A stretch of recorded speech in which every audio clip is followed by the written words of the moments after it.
Hello everyone.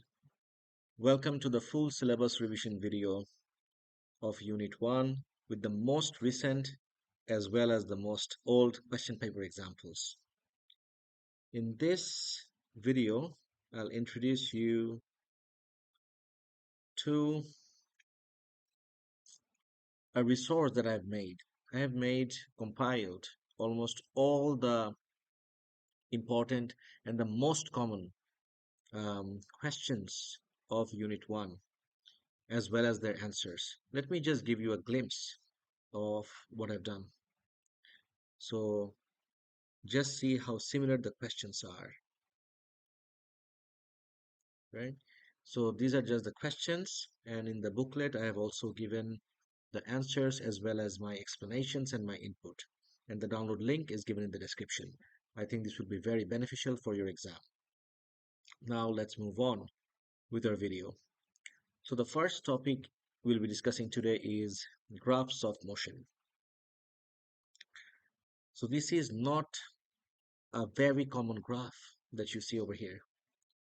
You rarely see displacement in the negative axis. Why is that so? So when you are dealing with displacement time graphs, always try to recall what the question has considered to be the origin. Because all displacements on one side of the origin is considered positive, and all displacements on the other side of the origin is considered negative. So just by looking at this example from May 23, question 12, can you figure out what is the origin here? So you see the way I have placed it, it's very easier for you to understand. This is where displacement is 0. This is my origin. And if you go to the left, by the way, this is not how the question uh, was constructed, right? I have made this for your own benefit. I mean, your own convenience. So this point is the origin, right? And all displacements above is positive, and the moment the diver touches water and goes underwater, the displacement becomes negative. So the water surface is my origin. Let's move on to the next graph. The next one is from Jan 23.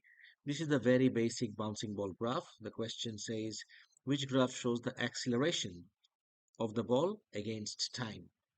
So there are two ways of thinking about this question. One would be the basic idea that we have already seen for so many months. There is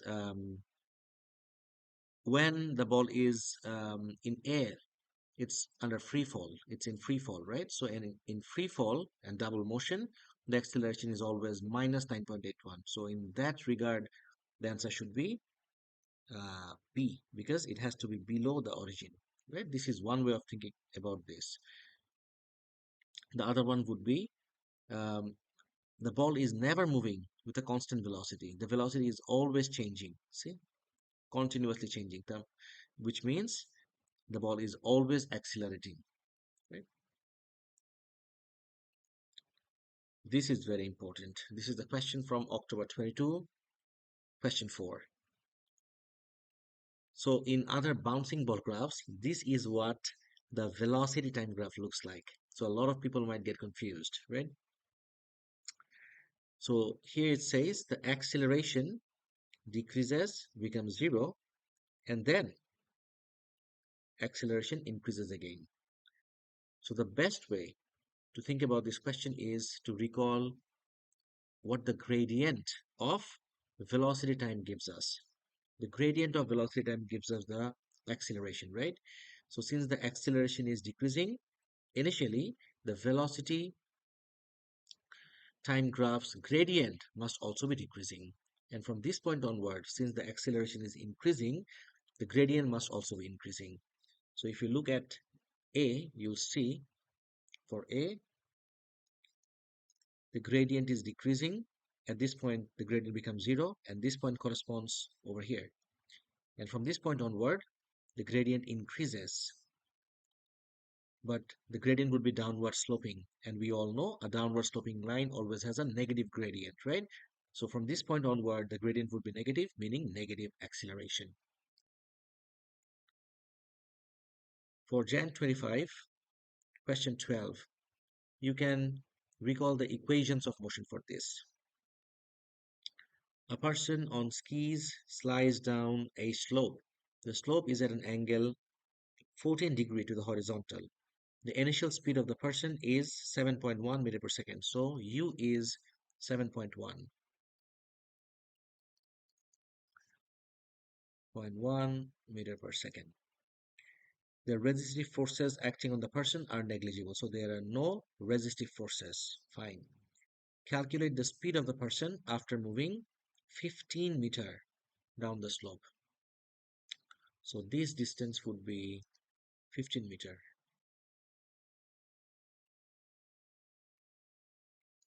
Down the slope.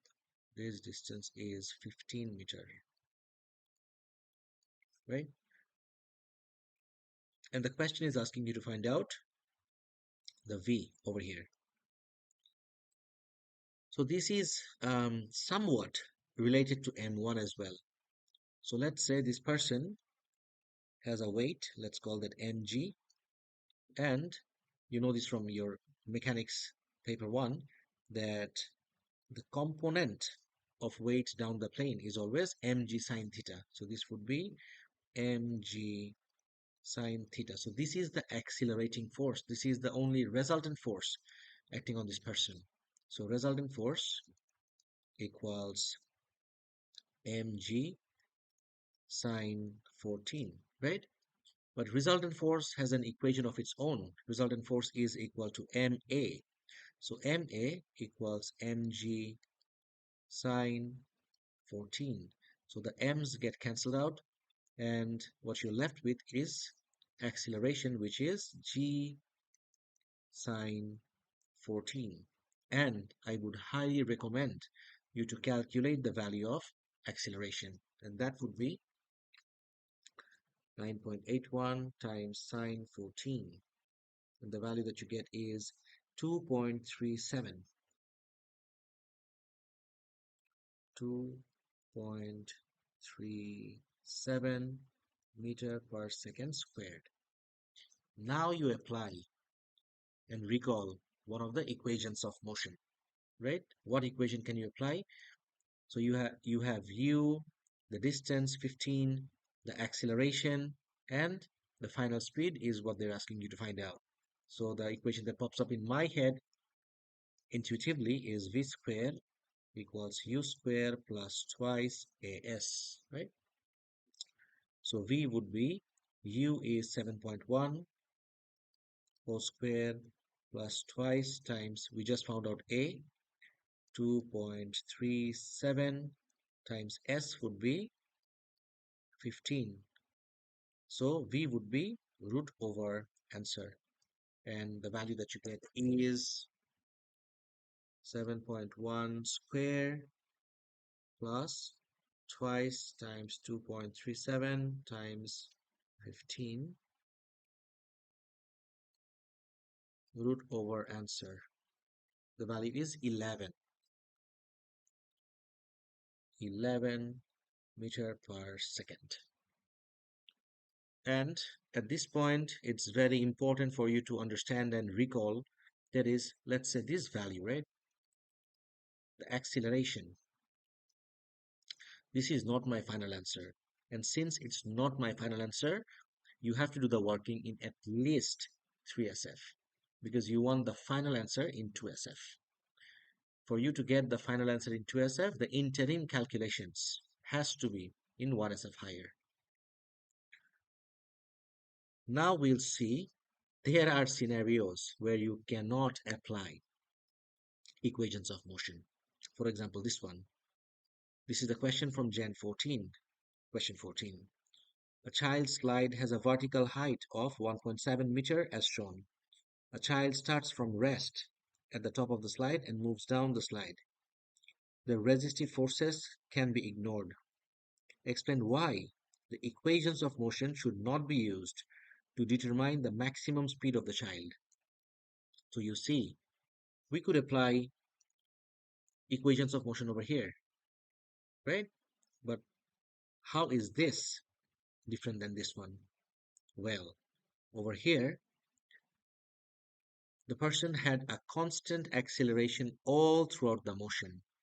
But if you look over here, you'll see because of the shape, the component of weight keeps on changing, which means the acceleration changes. So the most important thing to remember in this context is when you're using the equations of motion, the acceleration has to be constant. But here, the acceleration does not remain constant. But you can still find out the speed at the bottom. How? Using conservation of energy. At this point, the child has E grav, and when the person slides down and reaches the bottom, all the E grav has been converted to EK. So one of the basic concepts, so EK will be equal to E grav. The equation of EK is half mv squared, and the equation of E grav would be mgh. You don't even need the mass of the child. The masses get cancelled out, and let's make V the subject of the equation. V would be twice gh root over answer. If you do that, the V would be twice times 9.81 into the height given is 1.7 root over answer, which gives you 5.77. And if you want to round it off to 2SF, the value would be 5.8 meter per second. Let's move on to the next one. Now we move on to laws of motion. You have three laws of motion. To be more specific, you have Newton's three laws of motion. First law, second law, and third law. Let's see how you apply the three laws in this scenario. Two children, X and Y. This is a question from Gen 19. Two children, X and Y, are sitting in a stationary boat as shown. As child X throws a ball to child Y, the boat moves to the left. Okay, so the child exerts a force on the ball, but the boat moves to the left. The force is exerted to the right, by the way. As child Y catches the boat stops. Explain the motion of the boat using Newton's three laws of motion. Ignore all effects of viscous drag. Fine. So this is how you construct laws of motion answers. Child X exerts a force on the ball to the right. According to Newton's third law, the ball exerts an equal and opposite force on the child to the left.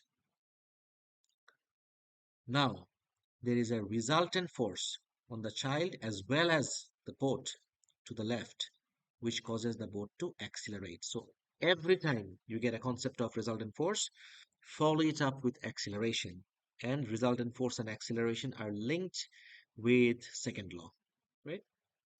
Now, when child Y catches the ball, there is a resultant force on the boat as well as child Y to the right, but the boat was already moving to the left. Now there is a resultant force in the opposite direction to the motion. And whenever there is a resultant force in the opposite direction to the motion, the body decelerates and comes to rest. And again, both acceleration and deceleration are linked with Newton's second law. So you have two laws at play here, Newton's third law and Newton's second law.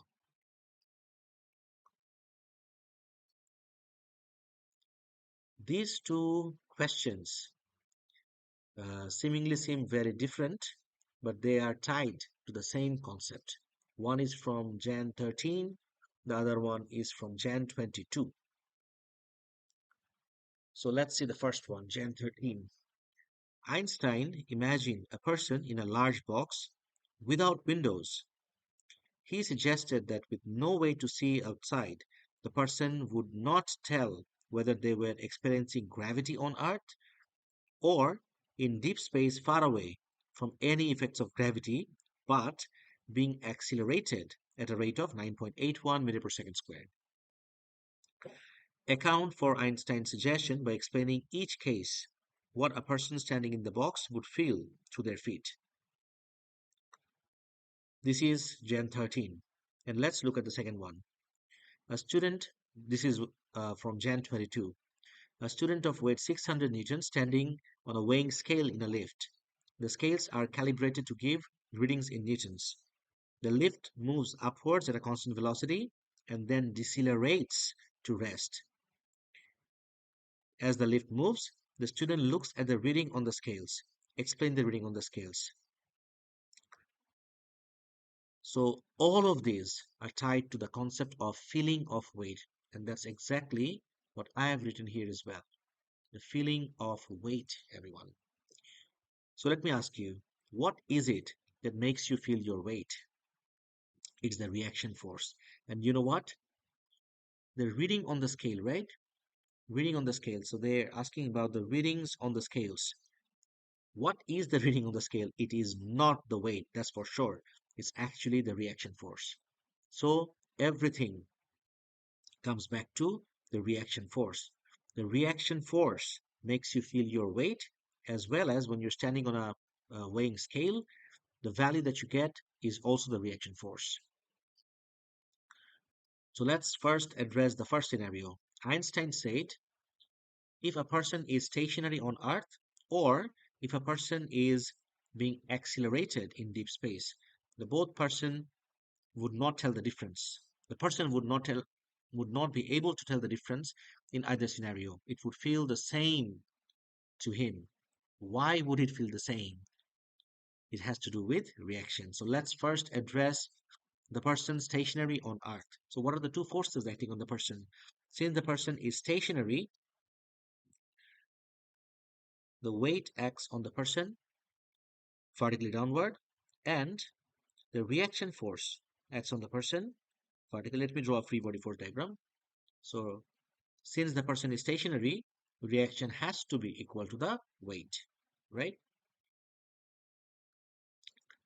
But over here, there is absolutely no weight. But for the person to be able to accelerate at 9.81, right? There has to be a reaction force from the bottom of the floor, right? So this is the reaction force that is causing the person to accelerate. And since there are no other forces, check this out. Reaction is equal to resultant force, right? And we all know resultant force is equal ma. But check this out. The acceleration is actually equal to g.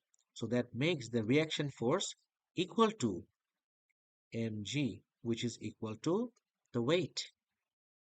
And this is what I've been saying. It's the reaction force that makes you feel your weight.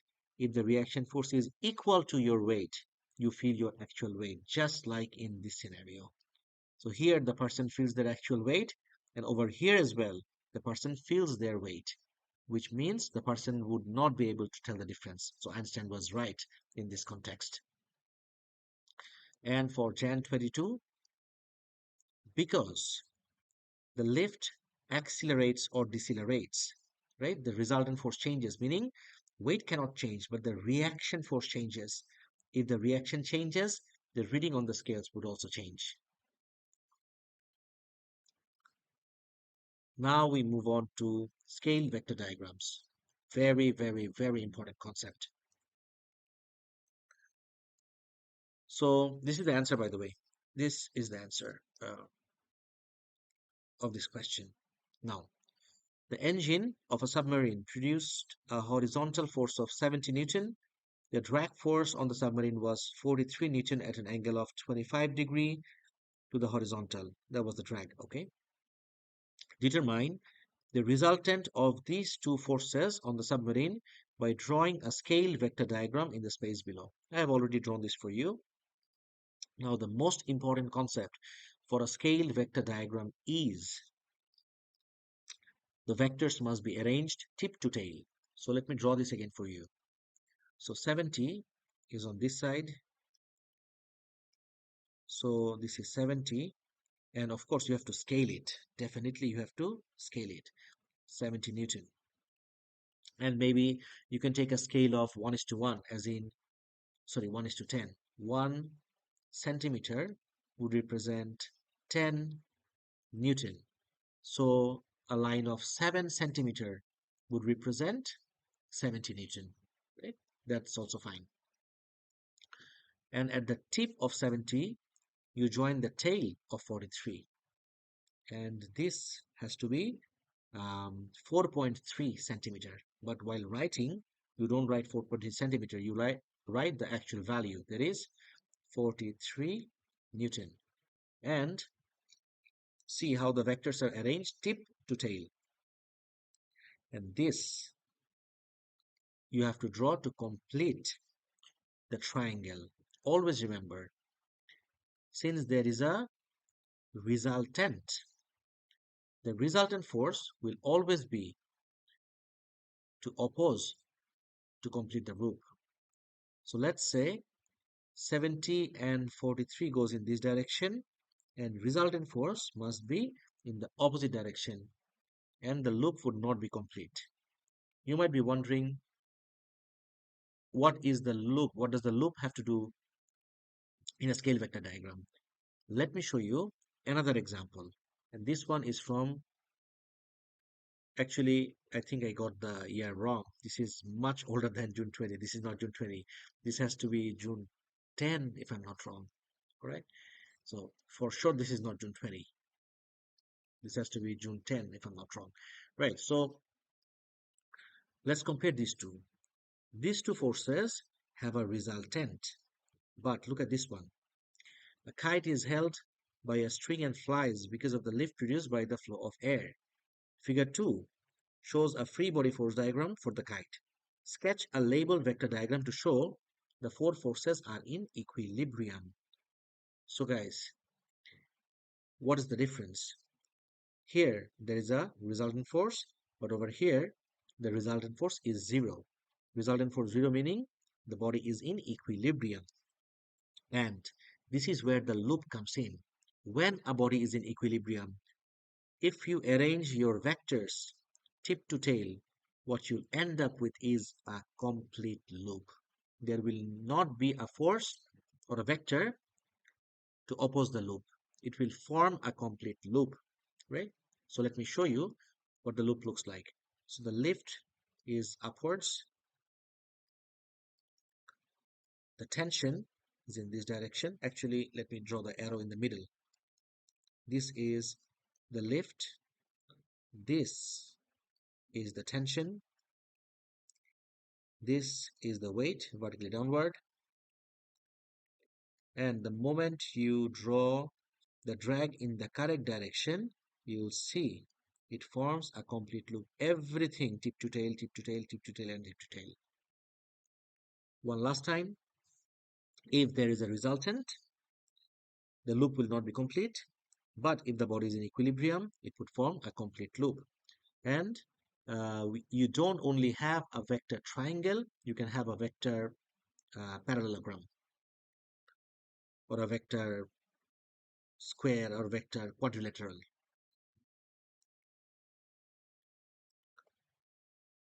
Now let's take a look at independence of horizontal and vertical motion.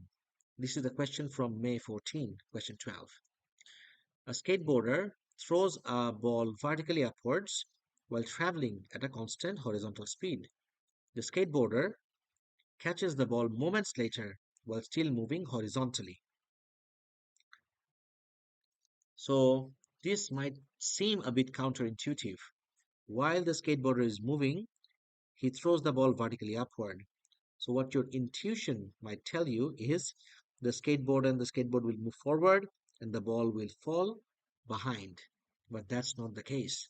The ball moves along with the skateboarder in the horizontal direction with a constant velocity, same as the velocity of the skateboarder. And look at the marking points. The ball and the skater have the same horizontal velocity. At any given time, they will have the same horizontal displacement. The ball only accelerates vertically because the force on the ball only acts in one vertical direction. So, when you throw the ball up in the air, of course, because of the weight, it accelerates and decelerates, right? But only in the vertical direction because the force on it is in the vertical direction. But the ball keeps on moving in the horizontal direction with a constant velocity. So this is where the concept of independence comes in. You are exerting a force in the vertical direction, but that is not affecting the horizontal direction in any way whatsoever. The horizontal velocity remains constant. So a vertical force does not affect horizontal motion. And conversely, a horizontal force also doesn't affect vertical motion. So this is how you can say horizontal and vertical motions are independent of one another. Now we move on to projectile motion, one of the most important concepts in Unit 1 physics.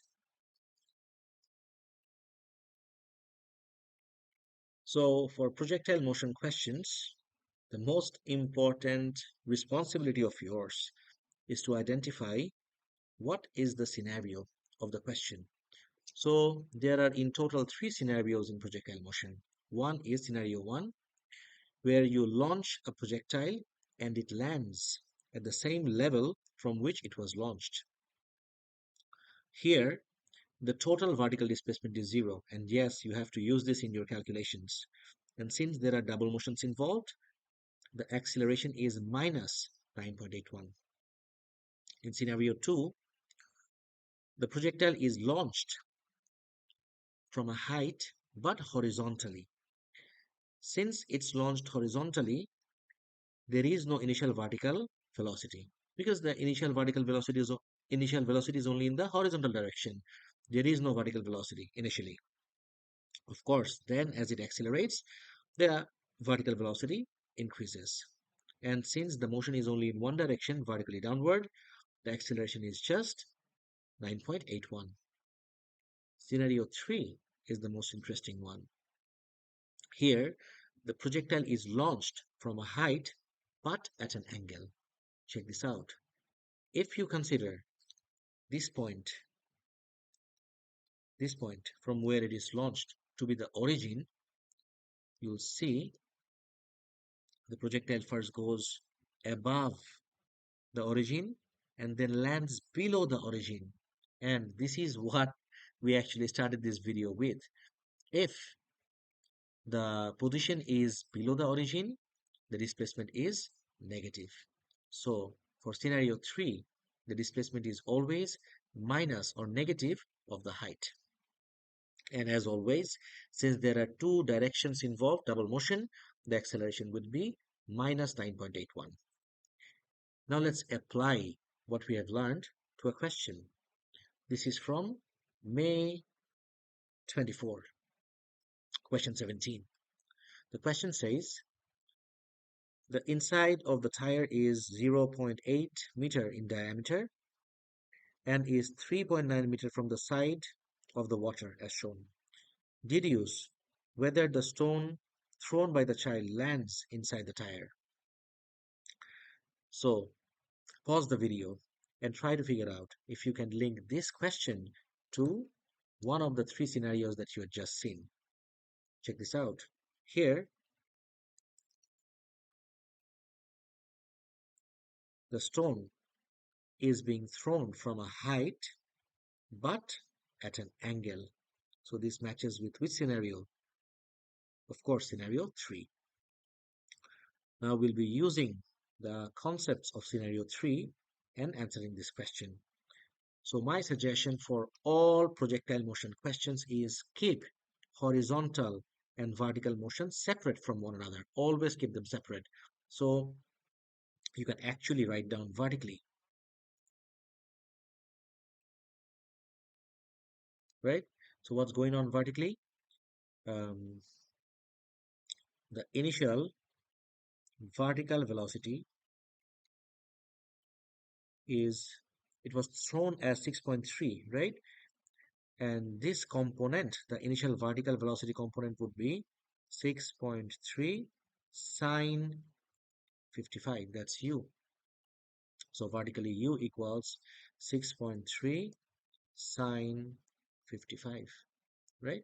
Step 1. Step 2, as we just saw, since it is launched from a height at an angle and it lands below the origin, the s would be minus this height, or negative of this height, that is minus 1.25 meter. And since there are two motions involved, going up and then coming down, the acceleration has to be minus 9.81. What do I do? Now you need to find out the time, right? So the moment you write down these quantities, what equation pops up in your head? It should be S equals ut plus half a t square. So plug in the values and see what is the value of time. Actually, you have to form a quadratic equation with this, right? So S is minus 1.25 equals U would be 6.3 sine 55t minus, you can combine these two, 9.81 divided by 2 is 4.905 t square, right? Bring this to the other side. So 4.905 t square minus 6.3 sine 55t minus 1.25 equals 0. Now you find out the time. So the value of time that I get is 1.26 seconds. Like I said, always keep the vertical aspect separate from horizontal aspect. Now you move on horizontally. And in projectile motion, there is literally just one equation for horizontal aspect of motion, and that is speed equals distance by time. So if speed equals distance by time, the distance would be speed into time. So the distance is, speed would be, of course, the horizontal speed, that is 6.3 cos 55. 6.3 cos 55 times, time is always the same, that is 1.26, always the same.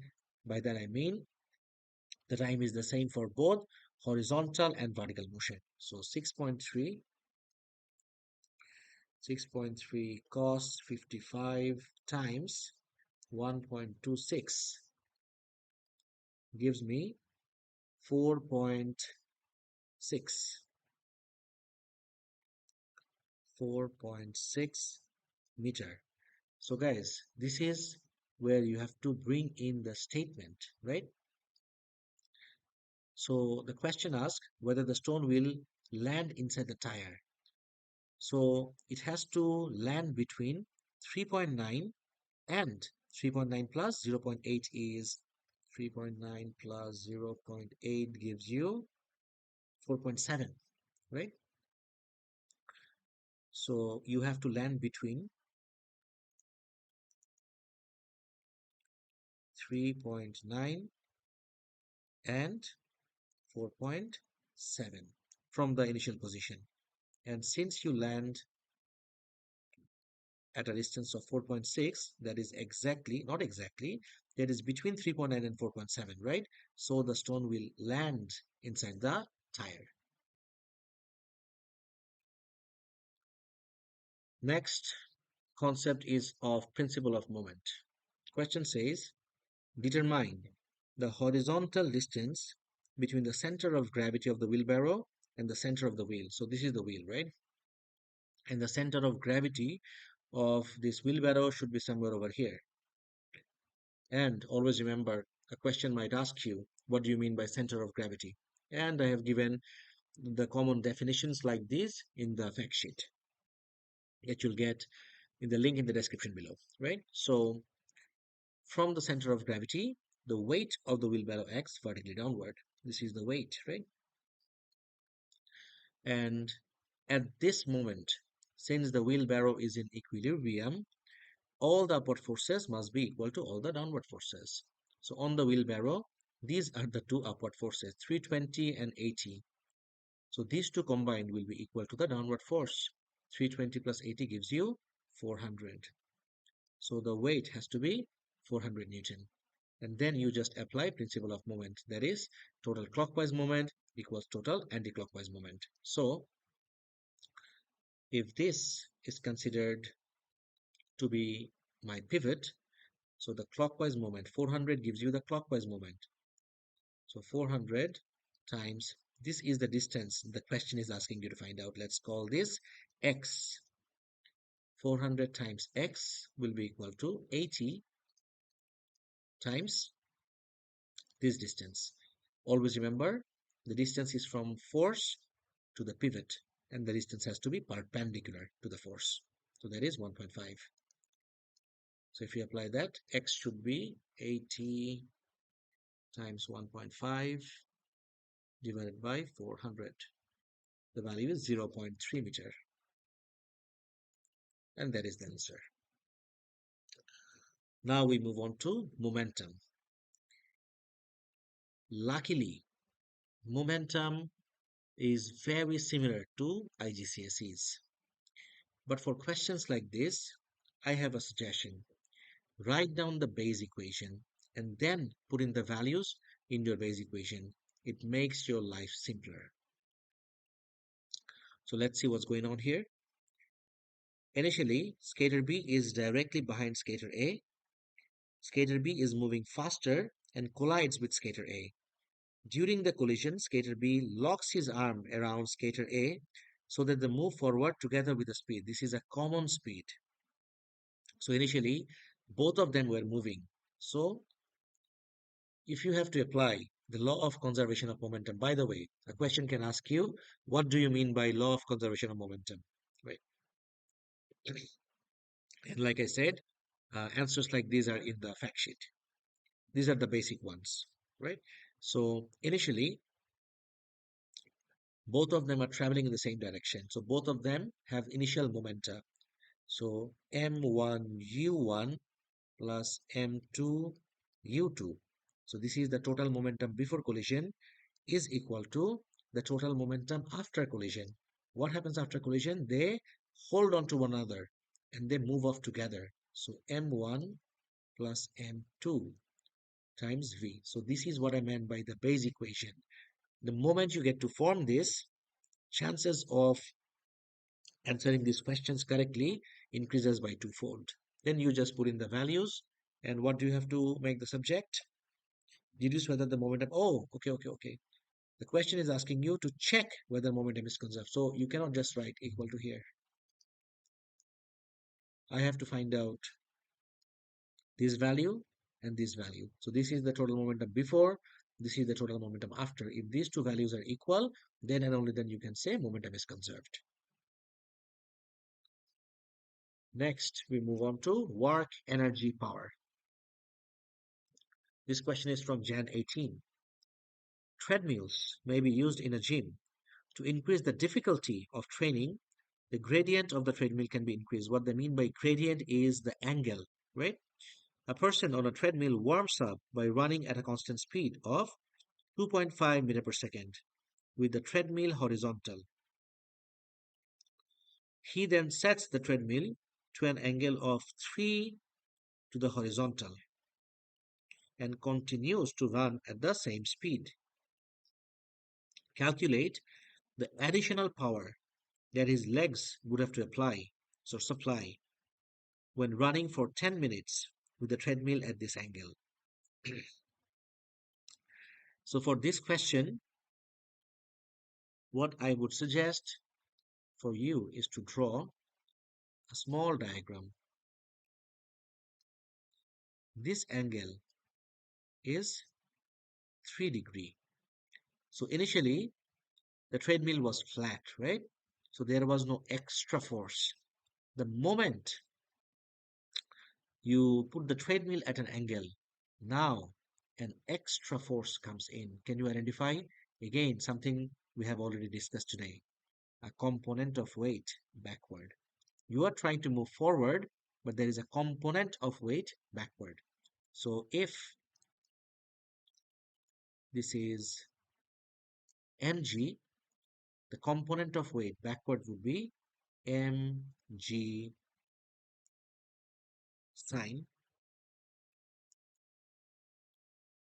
3 or sine 30. Oh, sorry, sine theta.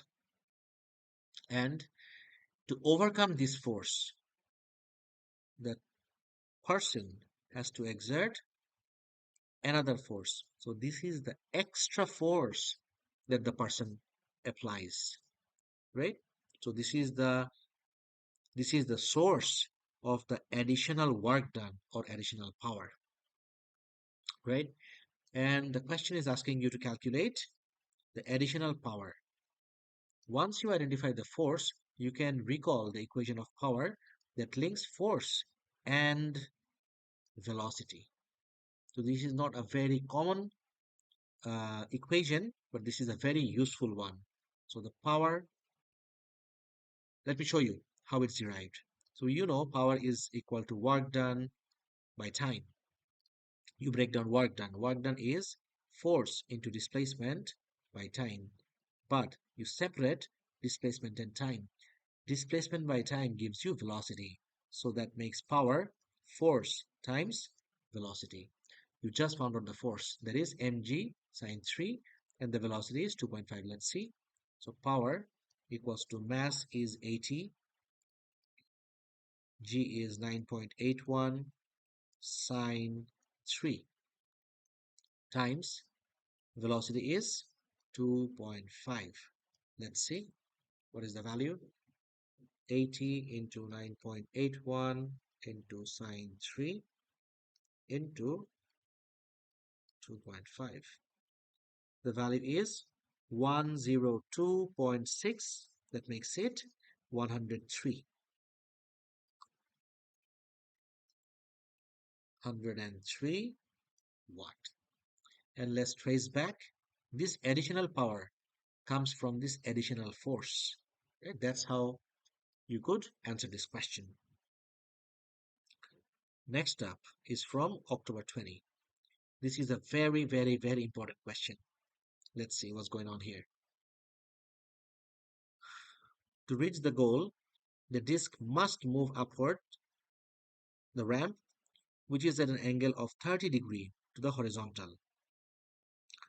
The velocity of the disk at the bottom of the ramp is 5 meters per second. The disk moves up the ramp and work is done by the disk against frictional force. The disk moves a distance of 6.5 centimeter up the ramp before moving back down.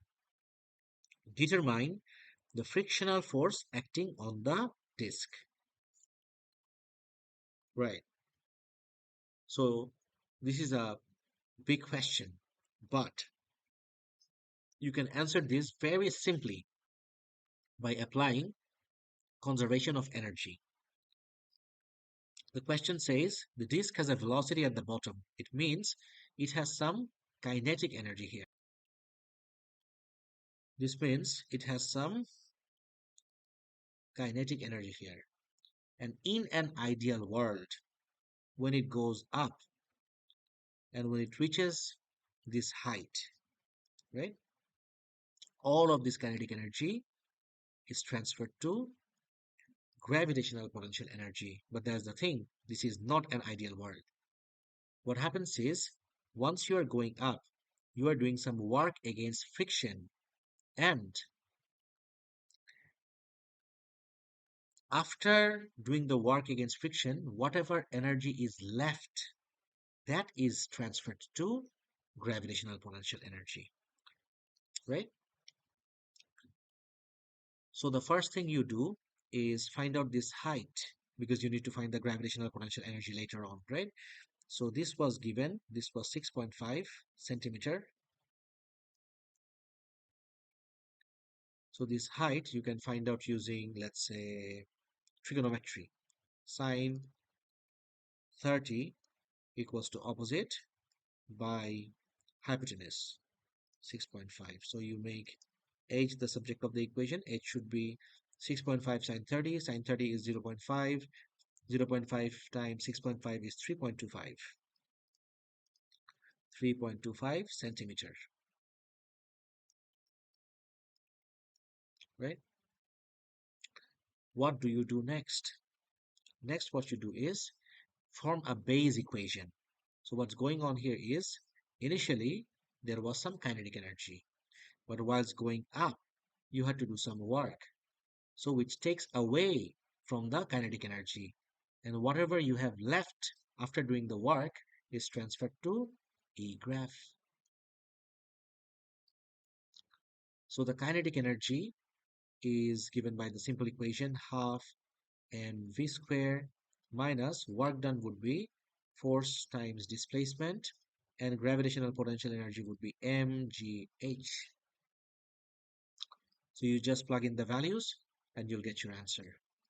And all you have to do is just make f the subject of the equation. Don't forget to convert 6.5 centimeter to meter here. And h would be 3.25 again centimeter to meter.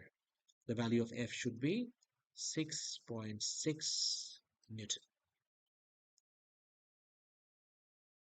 Let's move on to the next question. Now we move on to fluid mechanics. And the example we'll be seeing is from May 24, question 14. A spherical grain of sand has a weight of 4.3 times 10 to the power minus 5 Newton. The grain of sand displaces water with a weight of 1.5 times 10 to the power minus 5. Guys, I want you all to specifically look at this line. The grain of sand displaces water with a weight, and they give you a value. Weight of water displaced. What is it? It's actually the upthrust. So the value that they gave here is actually the value of upthrust. And this is the weight of the object that's falling in water. The terminal velocity of the grain of sand as it falls through the water is about 0.050 meter per second. Deduce whether Stokes' law applies to the grain of sand as it falls at terminal velocity. So for questions like this, the classical way was to compare drag force with Stokes' law force. But they made an exception in May 24. What they did was compare the velocities. That's also a perfectly acceptable way. But if you ask me, my personal favorite way, which they accepted in the mark scheme, it's clearly written that you can compare drag force and Stokes' law force over there as well, right? So my personal favorite way is to compare drag force with Stokes' law force. Let me show you what I mean. So it's falling, right? Falls. So let me draw a small free body force diagram. So here you have the weight, and they have mentioned terminal velocity, right? So if it's falling, downward force is weight, but upward force would be upthrust plus drag. So guys, upthrust plus drag will be equal to the weight. So you can make drag the subject of the equation, which would be weight minus upthrust. So I have here my weight and I have upthrust. So the value of drag would be 4.3 times 10 to the power minus 5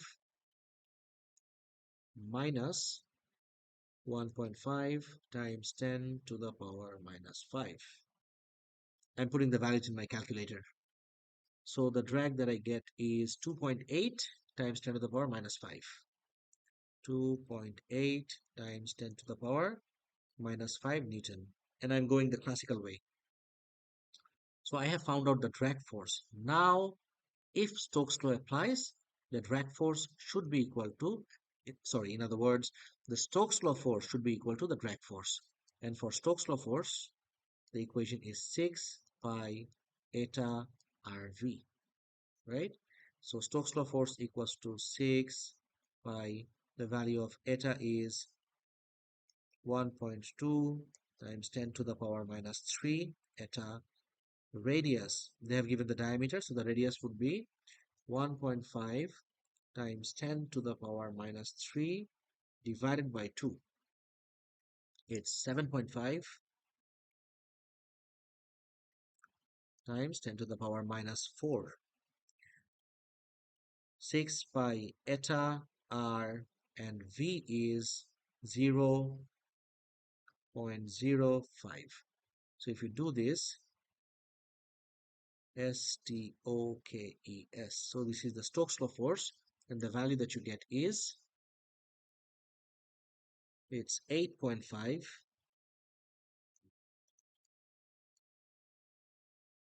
times 10 to the power minus 7 Newton. And of course, this calls for a conclusion. Since the Stokes law force is not equal to drag force, Stokes law does not apply. And speaking of Stokes law force, this is a very common concept and a common question. What are the conditions for Stokes law force? There are several conditions, all of which are given in the fact sheet. Then, for fluid mechanics, the question of Jan 25, question 20 says, a student determined the terminal velocity of a metal sphere falling through a container of oil. The student released the sphere from rest in the oil. Explain why the sphere reached terminal velocity. Guys, this is 100% similar to your IGCSE concepts. So initially, weight is greater. You know what? Um, you can draw a small diagram if that helps you. So initially,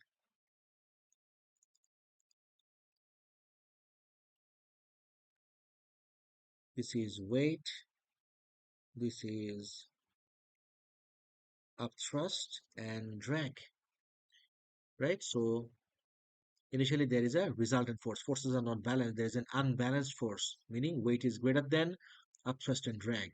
But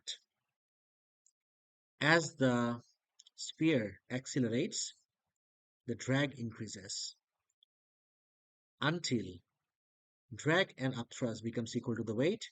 The resultant force becomes 0 and the sphere reaches a constant velocity, which you call the terminal velocity.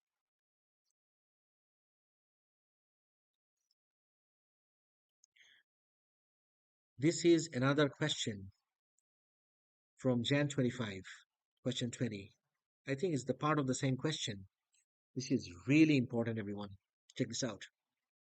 The student repeated the experiment using a second sphere with a greater diameter. The density of the second sphere was the same as the density of the original sphere. The temperature of the oil was the same as the conditions for the Stokes law applied. Explain how the time taken for the second sphere with a greater diameter. And the question is asking you, how does the time compare? Check this out. This is the sphere. This is the weight. This is upthrust. And let's say this is drag. Let me write down the equations of all of these quantities. So weight can be written as 4 by 3 pi r cubed. Density of the sphere, rho s, g. Upthrust can be written as 4 by 3 pi r cubed, rho f, g. Drag is 6 pi eta rv. So you see, a greater diameter means a greater radius. So radius has an effect on all the forces involved, but radius is just proportional to the diameter, but radius is proportional, drag is proportional to the radius, but weight and upthrust, drag is just proportional to the radius, that's it. But weight and upthrust are proportional to radius cubed. So a greater diameter will have a greater effect on the weight and upthrust compared to drag. It will have a greater terminal velocity and it would take a smaller time for it to fall.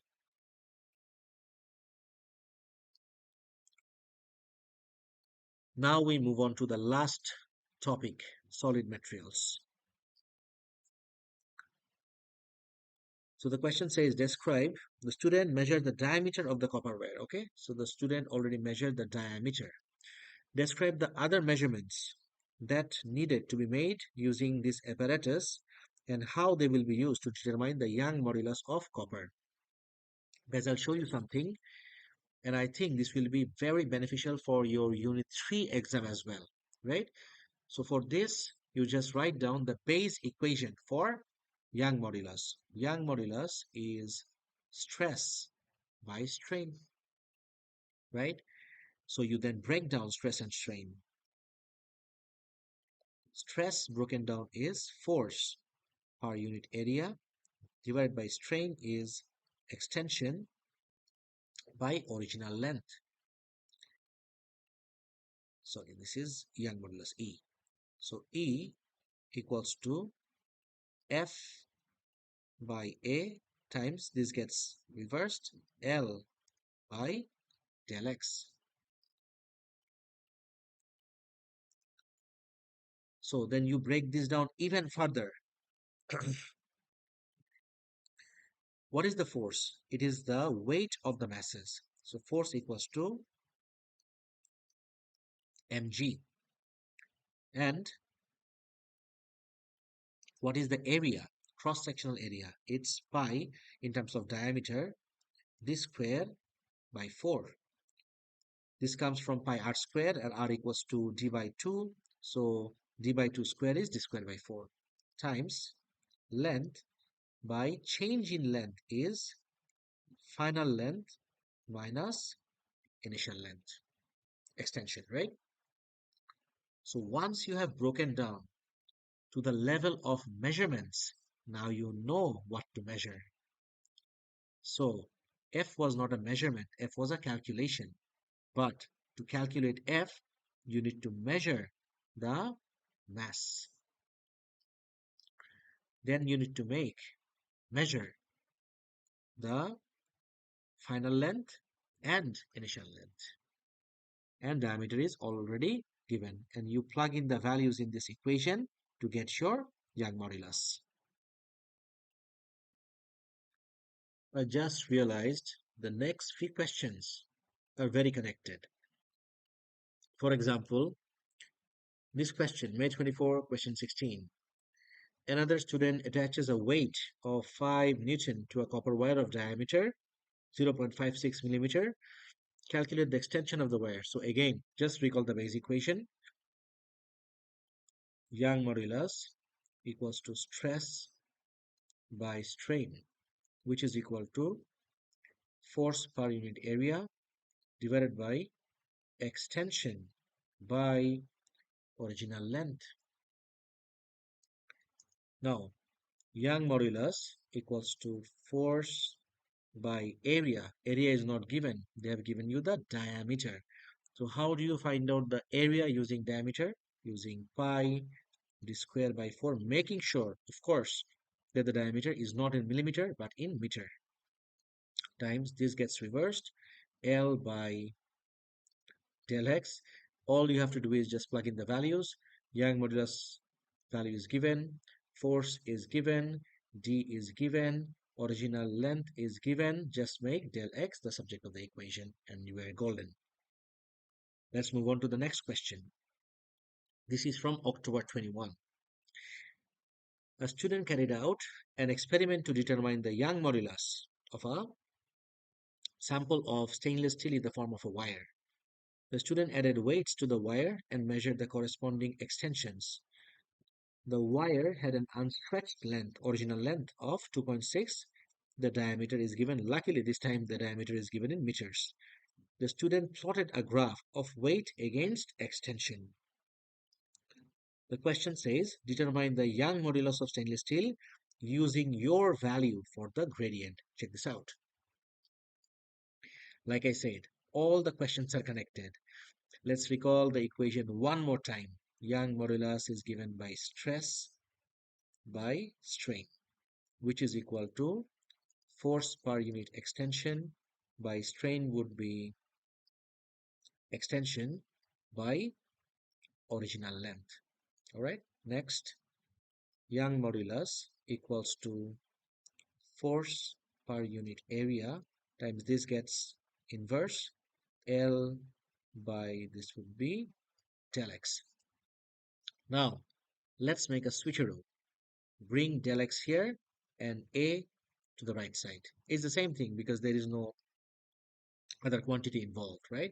So Young modulus equals to F by bring del X over here and L, sorry, not equals to, times L by area. Now focus on this bit, everyone.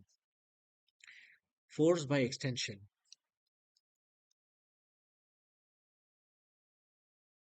So this force is basically this weight, and force by extension is basically weight by extension, which is basically the gradient of the graph. So all you do is find the gradient of the graph, Young modulus, and then multiply it with length and divide by extension, and you get the Young modulus.